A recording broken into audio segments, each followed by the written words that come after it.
Greetings. The reflection that you see before you is a reflection of yourself in your Nubian state. Yeah? Definitely, yeah. So we are the lionesses of Judah, representing the daughters of Rastafari, and together we are Woman in the revolution. revolution. Greetings. Yeah, so we're women in the revolutions, yeah? There is a revolution. Woman. Let's just rephrase that and let you hear what that sounds like. We are the womb of man in The revolution. And so together we are here to take you on a journey, yeah?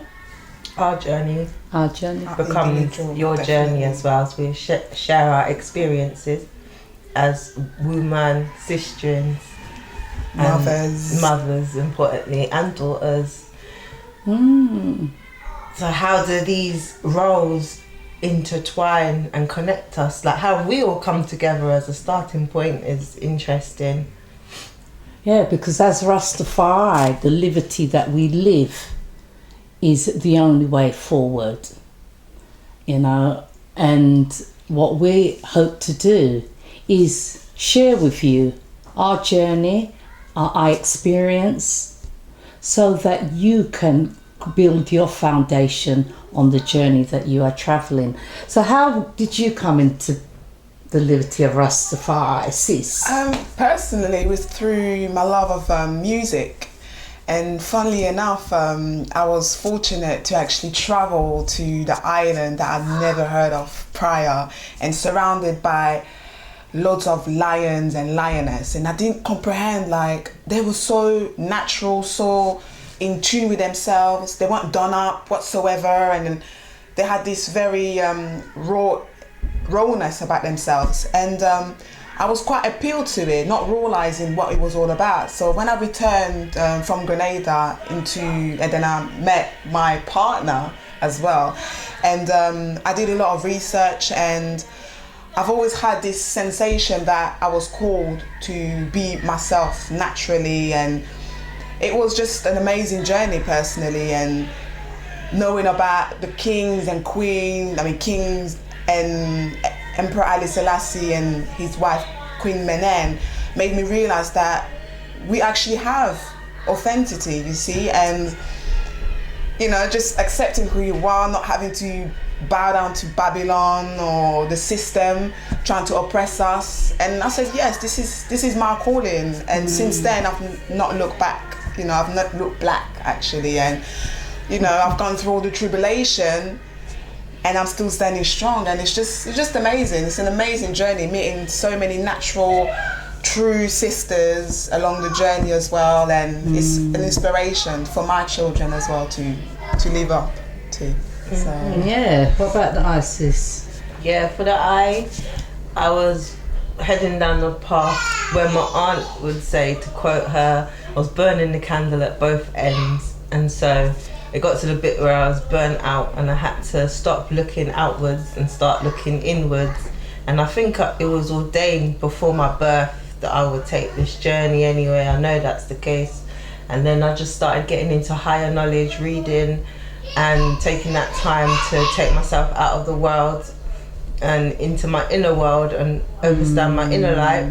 And Rasta was just a natural path that I followed, because as you start to eat correctly, you're eating in line with the Rasta way of living. As you start to think clearer thoughts on a higher frequency, you resonate now with the Rasta way of liberty. And that's the thing about Rasta that draws so many people that are trying to find themselves. The fact that it is a constant liberty. It's not something that you just read and then you can practice. Yeah. It's something that you do daily. And you carry on with you, and you can pass on to your children. So it's a great legacy. And you do it naturally, is it? that's it. You Yeah. do it breathing. naturally. It's like breathing. Yeah, That's it, definitely. it's the core to your being. You know, I know for myself, did either of you go to Sunday school or church? Yeah. Oh yeah. Yeah, because that's where I found myself. Because I know that going to Sunday school wasn't fulfilling something. But yet I know that there was, that teaching of good, that teaching of what is right, that teaching of what is present already. Irie! I know, and that's what we were saying. It's about the youngest, next generation. And it was relating to that place of God. Who am I? Who am I? What is my purpose? And knowing that place, I kind of went, well, hold on. What they were saying at Sunday school and at church, I couldn't relate to. I wanted the essence is there, but it's like something is missing. It's like the middle person is just not right. Yeah. And then I found that place, that middle person, because like that I was saying about, you was heading on this road, because I started to rebel against everything because I wanted to find myself and I could feel myself. Should I say high self? High self. Yeah. I could feel high self, but there wasn't nowhere for me to put it out there. And then when I found it, I knew. I just knew it. When you find it, you feel that place, is it not? The revolution really is internal as well, because I reckon as you say to the universe that this is what I know is right and I feel is right, the universe will challenge you with people most closest to you. Listen. And they're not necessarily your adversaries, but they will come with the spirit of an adverse spirit because they don't understand why you're different, why you've taken this journey. And so the universe will test you with those people and put them in there to say, are you sure? Like, even of the growing of the locks, it takes a long time for people to get used to you in your natural state, because we've been conditioned, we condition our hair, we've been conditioning our brains for so long, and then you'll get your mum. For instance, my mum was one of the most, she's like, Rasta, what is Rasta? Because it's different and they don't. But if you know that it's your truth, you have to stand firm in it. And that is what we represent. We represent women that have decided to stand firm in this truth, no matter what the system has said about it, or our families and our loved ones. Yeah. Definitely. I mean, I personally, my true background, should I say, in regard of Rastafari is actually in terms of lineage, because my grandfather, who was like the right hand to Patrice Lumumba, when Patrice Lumumba was being chased by the Congolese army for obvious reasons, we all know what took place, he was also being chased, and the minute that he was about to be captured, His Majesty's army literally Rastafari intercept the taking, and he ended up spending the night or the weekend in the palace, you see. And for the eye, when he told me that, nobody else knew about that whole story. When I met him and I told him about Rastafari, I never forget, I had my laptop with a picture of the king and queen, and my aunt was like, who is this? I said, oh, this is our queen and king. And my aunt, and then my granddad said, oh, I know his children. I had a meal with his children, and he told me the story. And then that's when I realized my actual destined duty, because throughout my growing up, I always had my ancestors speaking, whispering, and thankfully I obeyed everything, not understanding why, but I just obeyed. And now in my womanhood, I realized that the duty was actually real, you see. And I'm just thankful for that obedience, because it's what it is really. As a Rastafari, you have to be obedient.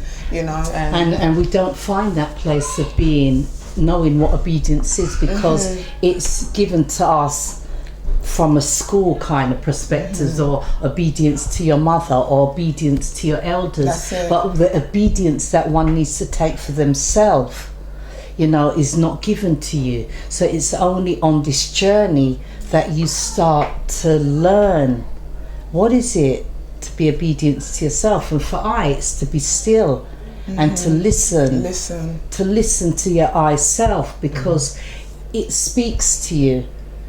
Every day a revelation is given to us in how we should move, how we should eat, how we should think. It's already put out there for us, and it's for us to know. Would you not say, sis? Yeah, I agree. It's me, like, for me, I was a rebel without a cause. And then when I learned about Rastafari, I became a rebel with a cause. With a cause, yes. Yeah. Simple. Yeah. It's just really simple. This is why it's universal. That's why That's they it. say everywhere around the world you will meet a Rasta, because Yeah. it's so simple. It's if you love nature and you love the force that put you here, you will have respect for Rastafari. For Rastafari, that's it. I mean, the actual definition of Rastafari is an Amharic word, which Yeah. means Ras, which Is define head, and Tafari is to be respected, to have reverence, to be feared. So anytime, any place you enter, there's always that fear amongst ones, and you never overstand, because it's like even though you come in with this, loving, but people won't reciprocate it in that way. They'll be like, oh, she's a bit too aggressive, but really and truly it's the respect that they don't actually understand, that they're actually dealing with, really, because we are here to be respected. This is what it's about. Definitely. Yes. Respected. And in that place of being respected, there's a place that we're living out our true self. Each and every one of us has to respect their true self, and that all the different archetypes of who we are has to be recognized and has to live out. So we know ourselves when we're rebels, do we not? Yeah. And we know ourselves when we're humble and we're peace loving, and all of these facets make us that whole woman. So we're here to challenge you on your journey, and we would like to stand as, I won't say role models, but I'll say as a foundation. That's it. Foundation, yeah. Of an identity, of what is true to all of us. Yeah. What you could build on. I mean, as a young woman, when I was 14, 15, if I could have seen a platform of women in my ends that were natural and that were loving themselves naturally, then I would have gravitated towards that, because you're always searching for something. So, like I say, we lead by example. We're not to say that we are the epitome, but we're growing into what we feel like our vision should be. And so we ask people out there, the women out there, the young sisters out there, to join us, so that growth can really stand for something and really live on past us, because we're leaving legacies now, and that's what's paramount in these times. No, definitely, sis. I'm sure. Yeah, definitely agree. Yeah, for real. That's what it feels like, As Wombman in the Revolution, you will be hearing from us. You'll be seeing the great works that we do.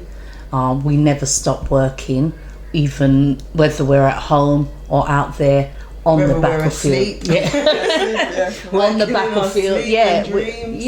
We have to do the work, because we have a vision, and the vision is that this is not our home. We will be in Zion on the hilltops, wearing our shamas with our youths. We will be the ones that will be creating the focus for the next generation in terms of writing our own history, writing our own stories as to the way it was in the beginning. Simple.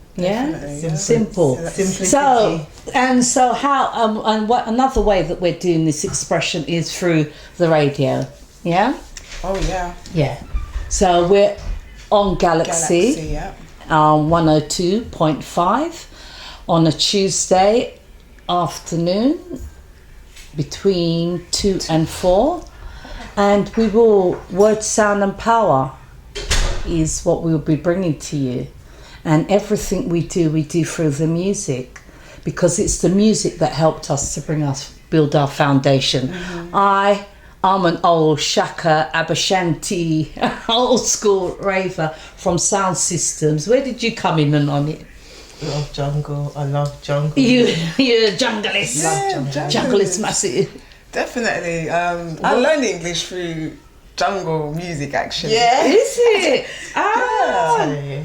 Because when I came to England, that's when it was really on the high, isn't it? It was on the mainstream, and so yeah, jungle definitely, man. Really. Yeah, I think that for the young generation who are like second generation in this country and looking for an identity, jungle, even like the word jungle, they told us that we come from the jungle, and we took that and we made an industry out of it, and it became a massive culture, mainstream culture, and you can still see the remnants of it today. And so I think it's that place of taking something that's supposed to be offensive, making it our own, and making it something everybody wants to be a part of. And that's just what we do as Nubians naturally. Yeah, I hear that. I hear that. I can respect that. That's where them come in that jungle. And then just getting a chance to like wild out, and that's what they do with rock and roll. They have the mosh pits, but that's what we started with the jungle. We were just, the hurricane dance and everything. And so the music is definitely evolving now into something else, and we're still using the Galaxy Radio as a platform to relay our messages as women in the revolution through the music, like Sister Trisha said. And it's powerful. It goes beyond words. Sometimes we play music, we don't even understand the lyrics. But we feel the vibration. So I go by the name of Empress Congo, straight from the land of Congo. Singer-songwriter, mother, yoga, exercise. I'll do the whole lot, But my key is fitness to sustain the strength, because a lot of women tend to, I'm tired, I've got backache. No, we don't have time for them sort of things. Yeah, we need to keep the strength and the health going. So that's me. Yeah. And full-time mother. That's it. What else do you want me to? No, I'm joking. Woman in the Revolution has many different outlets, and one of it that I've contributed is called the 3 B's, which is babies, beauty and business, which I think we all represent. We all have our own businesses, we are all beautiful, and we all have babies, and we're taking these elements and we're taking them internationally, so to places like Gambia, Congo, Ethiopia, Ghana, and we're traveling and we're connecting with those other women out there who share those interests and those elements, and really looking to empower those women on expanding it and just saying, you know what, there's a space for you in this world, and being a mother doesn't limit you, having your own business doesn't limit you, and being interested in beauty doesn't limit you. We learned today that Sis makes her own beauty products with natural ingredients that we eat. That's true. And so we're always empowering and sharing knowledge with each other, and it's about educating each other as well. Yeah. And my name is Trisha, and I see myself as a life expressionist, and that word expressionist comes from that place where I fuse my identity and my expression together as one, so that gives you the foundation of who I am. I have my own business. I'm a creative life coach.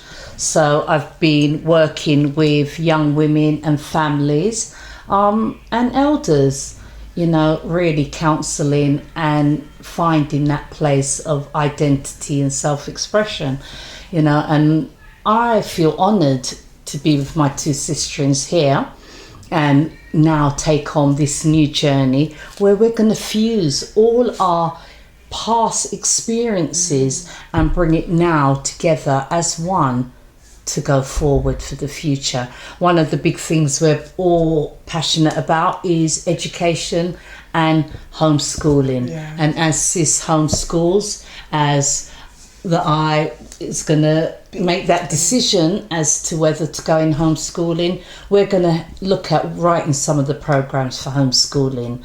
So I would say, we've got a lot of work to do. And we could use all the help, and it's not about saying that we've got it figured out. We're always reaching out, and we're as strong as our weakest link. And so anybody that has anything to offer, any sisters out there, we're open to it, because we know that the more of us that come together, like-minded sisters, the bigger impact we will leave. That's it. And so what is our website name? So we have an email that you can contact us, email, which sorry. is witrevo@gmail.com. That's WITREVO. So it's witrevo. So Women in the Revolution @gmail.com. And if you email us, leave your information, we will get back to you, and we will always find a way to facilitate any of your needs or just keep the communication going.